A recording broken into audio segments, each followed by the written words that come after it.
Hello everyone, welcome to Sarde mathematics.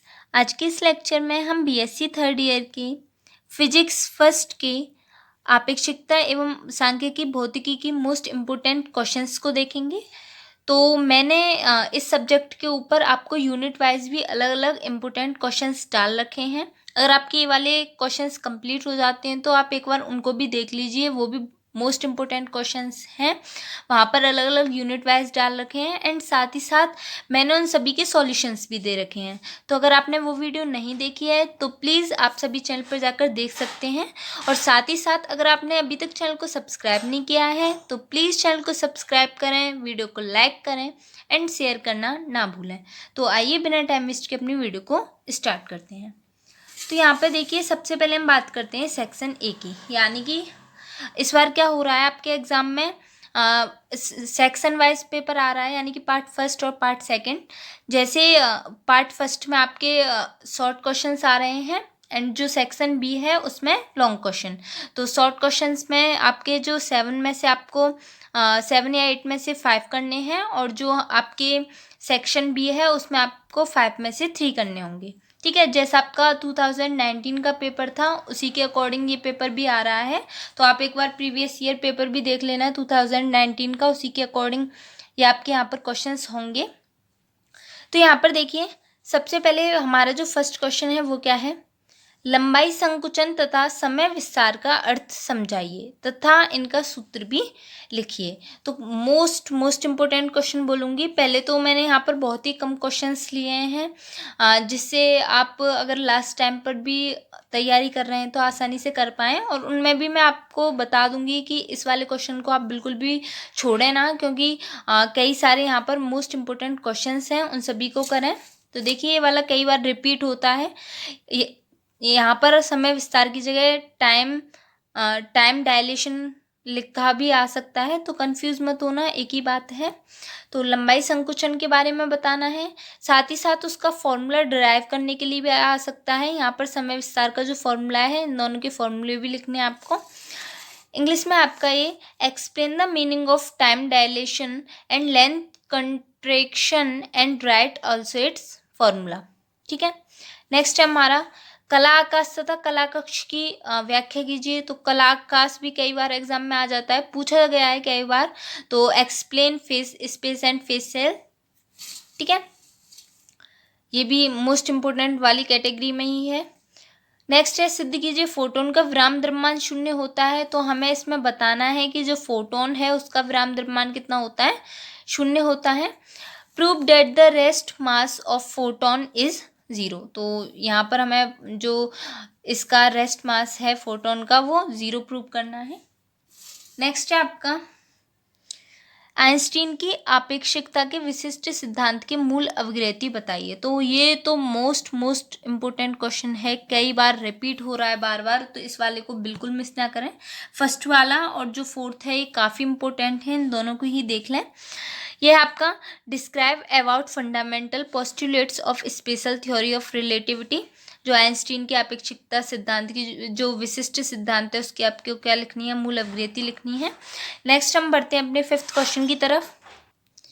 Fifth है हमारा ऊष्मागतिक प्रायिकता को समझाइए तथा संपूर्ण प्रायिकता का सिद्धांत लिखिए। तो ये जो ऊष्मागति की प्रायिकता है ये वाला क्वेश्चन भी बार बार रिपीट हो रहा है, ये भी मोस्ट इम्पोर्टेंट क्वेश्चन है। ऊष्मागति की प्रायिकता, explain thermodynamic probability and right principle of equal A प्रायोरी probability. ये आपका जो संपूर्ण प्रायिकता सिद्धांत है वो भी लिखना है आपको साथ ही में।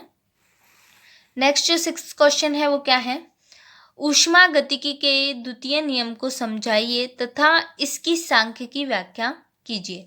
तो इस वाले क्वेश्चन में जो आपका ऊष्मागतिकी का द्वितीय नियम है वो बताना है और इसकी सांख्यिकी व्याख्या भी करनी है, ये भी इम्पोर्टेंट है। एंड साथ ही साथ पहले तो हम क्या करेंगे, जो द्वितीय नियम है वो बता देंगे, फिर उसके बाद इसकी सांख्यिकी व्याख्या करेंगे। इंग्लिश में है ये state second law of thermodynamics carry out statistical interpretation of second law of thermodynamics. Okay, next हमारा क्वेश्चन है 7th क्या है, किसी निकाय की स्थूल अवस्था तथा सूक्ष्म अवस्थाओं को समझाइए। ठीक है, तो ये वाला क्वेश्चन इस तरीके से भी आ सकता है, या फिर आपसे इस तरीके से भी आ सकता है वितरण की तरह, कि सूक्ष्म अवस्था कोई आपको दे रखी होगी टेबल, उसमें आपको सूक्ष्म अवस्था और जो स्थूल अवस्था है उसका वितरण करने के लिए। ठीक है, तो what do you mean by macrostates and microstates. तो वैसे जो आपके शॉर्ट क्वेश्चंस हैं उनमें एक दो क्वेश्चन भी आपसे पूछ लिया जाता है न्यूमेरिकल वाला, तो आप उनको भी एक बार देख लें, नहीं तो आप इनको अच्छे से प्रिपेयर कर लें।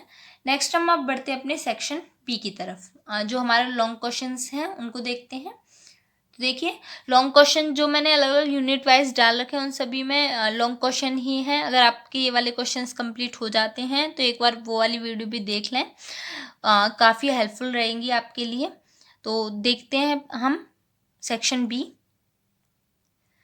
तो जो लॉन्ग क्वेश्चन है उसका आपका फर्स्ट क्वेश्चन क्या है, माइकलसन मोर्ले प्रयोग का विस्तार से वर्णन कीजिए तथा इससे प्राप्त होने वाले महत्वपूर्ण परिणामों की व्याख्या कीजिए। ठीक है, तो ये जो लॉन्ग क्वेश्चन है ऐसा नहीं है कि लॉन्ग में ही आएगा, ये शॉर्ट में भी आ सकता है, ऐसे भी आ सकता है। देखिए यहाँ पर जो माइकलसन मोर्ले है उसका ऋणात्मक परिणाम की व्याख्या करने के लिए शॉर्ट क्वेश्चन में काफ़ी बार आ जाता है, तो इसीलिए मैंने लॉन्ग क्वेश्चन में ही ले लिया है। यहाँ पर जो माइकलसन मोर्ले प्रयोग है पहले हम उसके बारे में बताएंगे, फिर जो इसका ऋणात्मक परिणाम है उसके बारे में हम डिस्क्राइब करेंगे। ठीक है, तो ये वाला मोस्ट इंपॉर्टेंट क्वेश्चन है, कई बार बार रिपीट हो रहा है, तो इसको जरूर करें आप। नेक्स्ट है हमारा, आइंस्टीन की विधि से लॉरेंज रूपांतरण स्थापित कीजिए, derive Lorentz transformation from Einstein process. तो ये भी मोस्ट इंपॉर्टेंट क्वेश्चन है हमारा। हमें जो आइंस्टीन की जो विधि है उससे हमें क्या करना है, लॉरेंज रूपांतरण स्थापित करना है। अगला है हमारा क्वेश्चन, द्रव्यमान ऊर्जा तुल्यता से आप क्या समझते हैं, E equal M C square तथा E square minus P square C square equal M nought square C की पावर 4 का निगमन कीजिए। तो ये सारे जो भी मैं क्वेश्चन करा रही हूँ इन वाले का, लॉन्ग क्वेश्चंस वाले का, तो मैंने पहले से ही आपको सॉल्यूशन दे रखा है, तो एक बार आप ज़रूर वॉच करें। मैं आपको प्लेलिस्ट की लिंक दे दूँगी, आपको डिस्क्रिप्शन में मिल जाएगी, तो वहाँ से जाकर आप वॉच करें इन सभी क्वेश्चंस को। फिजिक्स फर्स्ट की मैंने एक अलग से प्लेलिस्ट बना रखी है, और मैं जो केमिस्ट्री और मैथ के भी इम्पोर्टेंट क्वेश्चन डाल रखे हैं उनको भी आप एक बार देख लें। तो यहाँ पर ये हमारा कई बार रिपीट होता है वाला question, equal M C square वाला प्रूव करने के लिए, डिराइव करने के लिए आ जाता है, equal M C square derive कीजिए और साथ के साथ E square minus P square C square equal M nought C की पावर 4, ये भी आता है।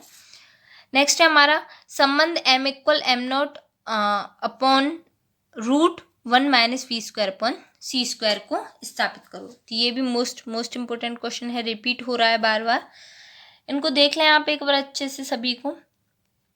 अब बढ़ते हैं हम अपने नेक्स्ट क्वेश्चन की तरफ। नेक्स्ट है हमारा, एंट्रोफी का सांख्यिकी अर्थ दीजिए, एंट्रोफी एवं प्रायिकता में संबंध एस इक्वल के लॉग डब्ल्यू का निगमन कीजिए। तो ये वाला क्वेश्चन कई बार शॉर्ट क्वेश्चन में भी आ रहा है, एस इक्वल के लॉग डब्ल्यू का निगमन करने के लिए, इसको भी देख लीजिए। Give statistical interpretation of entropy, derive the relation between entropy and probability S equal के लॉग डब्ल्यू। तो ये के एस इक्वल के लॉग डब्ल्यू कई बार डिराइव करने के लिए बार एग्जाम में रिपीट हो रहा है, देख लेना आप इसे। अगला है, बोल्ट्जमान का कैनोनिकल वितरण नियम क्या है, इसके लिए व्यंजक beta equal del upon del E log E omega E का निगमन कीजिए। तो ये इसको भी मैं मोस्ट इंपॉर्टेंट क्वेश्चन बोलूँगी, बार रिपीट हो रहा है ये वाला फॉर्मूला डिराइव करने के लिए, तो एक बार इन सभी को देख लें, मैंने इनका सॉल्यूशन करा रखा है, आपको आसानी से समझ में आ जाएगा वहाँ से आपको। नेक्स्ट हमारा जो 7th क्वेश्चन है, इंग्लिश में देख लेते हैं पहले से। What is Boltzmann canonical distribution law, derive beta equal del upon del E log E omega E equal 1 upon K T. ठीक है, नेक्स्ट हमारा, बोल्ट्जमान का कैनोनिकल नियम का उपयोग करके एक विमीय आवर्ती 2 लित्र की औसत ऊर्जा का निगमन कीजिए।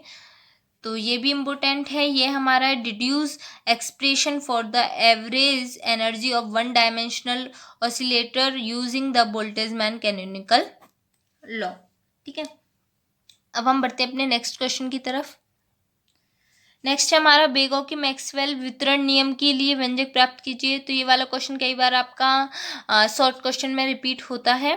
Find an expression for Maxwell's distribution law of velocities. अगला है बॉस आइंस्टाइन वितरण नियम की स्थापना कीजिए।